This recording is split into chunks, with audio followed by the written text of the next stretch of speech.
What if I told you that the question, should I invest in stocks or buy an annuity, is the wrong question?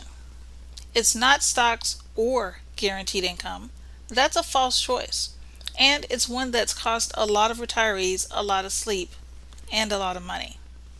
By the end of this video, you're going to understand exactly how to think about splitting your money between growth and guarantees, not based on fear, but based on simple math anyone can follow.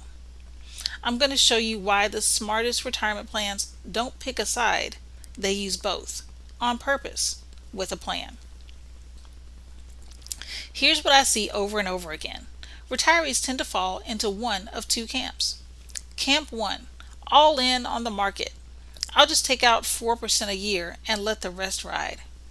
Sounds reasonable until you retire right before a downturn. That's called sequence of returns risk, and I've covered it in another video. But here's the short version. Losing money early in retirement while you're also withdrawing from it can do permanent damage to a portfolio, even if the market eventually recovers. Camp 2, all in on guarantees. Every dollar locked into something safe, no market exposure at all. This feels secure, but it usually means giving up the growth that helps your money keep pace with inflation over a 25 or 30 year retirement. Let me tell you about a hypothetical client I'll call Linda. Linda retired with her entire portfolio in the market. Right after she retired, the market dropped. She had to keep withdrawing anyway, just to pay her bills. Every withdrawal during that downturn locked in losses she never needed to take.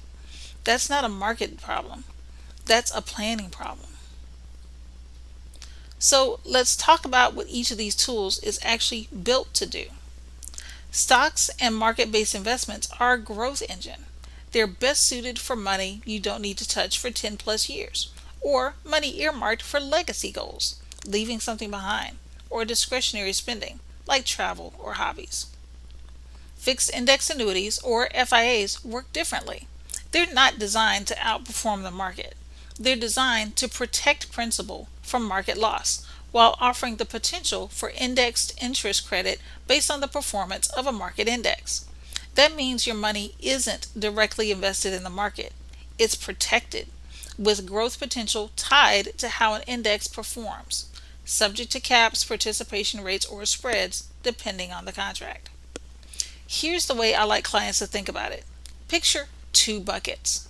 Bucket 1 is your income floor, the money that covers your essential expenses: housing, food, healthcare, insurance. This bucket needs to be guaranteed because these bills don't take a year off just because the market did.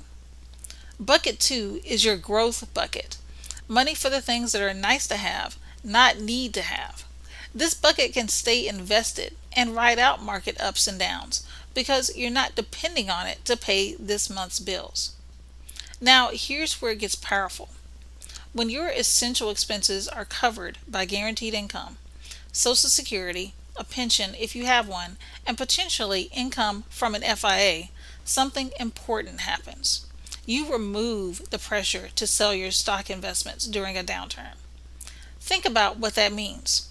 Your growth bucket no longer has to babysit your monthly bills. It can actually do the job it was designed for: grow over time, without you being forced to touch it when the market is down. Let me walk you through a hypothetical example. I'll call this couple David and Carol. David and Carol had their entire retirement savings in the market. When a rough stretch hit early in their retirement, they were forced to withdraw from their portfolio anyway, because that's where all their income was coming from. Those withdrawals, taken while the market was down, meant they were selling low, permanently shrinking what they had left to recover with. Now imagine David and Carol had structured things differently. Their essential expenses were covered by Social Security and a guaranteed income stream from a fixed index annuity. When that same rough stretch hit, they didn't need to touch their market investments at all. Those investments got to sit, recover, and keep growing because the bills were already covered elsewhere. Same market, same couple, completely different outcome because of how the money was structured, not because of how the market did. So, how do you figure out your own split between growth and guarantees? Here's a simple framework, not personalized advice, just a way to start thinking about it. Step 1. Add up your essential monthly expenses: housing, food, healthcare, insurance, the non negotiables. Step 2. Subtract the guaranteed income you already have in place. That's Social Security and a pension if you have one. Step 3. Whatever gap is left, that's the amount of guaranteed income you may need to fill with something like a fixed index annuity with an income rider. Step 4. Everything beyond that gap can stay invested for growth because you're not depending on it to survive. This isn't deciding whether you're a stock person or an annuity person. It's about giving every dollar in your plan a specific job to do. Let me address a couple of things I hear a lot. Annuities lock up my money. Fair concern. Fixed index annuities do have surrender periods, and it's important to understand those terms before you commit. Most contracts also include provisions that allow some access to your funds, so it's worth understanding exactly what flexibility your specific contract offers. I don't want to miss out on market gains. I hear this a lot, and here's an honest answer. An FIA isn't meant to replace your growth investments. It's not competing with the stock market.